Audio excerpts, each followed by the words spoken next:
আবারও না আসলে নাই। প্রতি বছরের মতো এবারও ঈদের পরে আমাদের কক্সবাজারের পর্যটক শহর বার্মিজ মার্কেট আবারও বন্ধ ঘোষণা করা হয়েছে। এবছর থেকে প্রতি মঙ্গলবার সকাল থেকে সন্ধ্যা 5টা পর্যন্ত আমাদের মার্কেটের কার্যক্রম সব বন্ধ থাকবে। কাস্টমারের সুবিধার্থে 5টার পর থেকে আমাদের মার্কেট আপনাদের কেনাকাটার জন্য আপনাদের জন্য উন্মুক্ত করা হয়েছে। যারা পর্যটক শহরে কক্সবাজারে যারা আসবেন, বার্মিজ মার্কেটে আসবেন, আপনাদের জন্য আবার নতুন করে সন্ধ্যা 5টার পর থেকে আপনাদের জন্য সাজানো হয়েছে।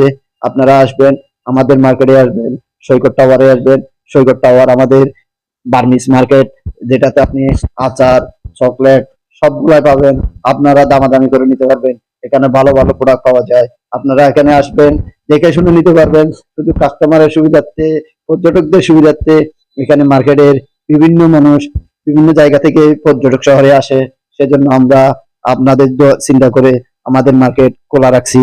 সবাই ভালো থাকবেন, সুস্থ থাকবেন। আসসালামু আলাইকুম।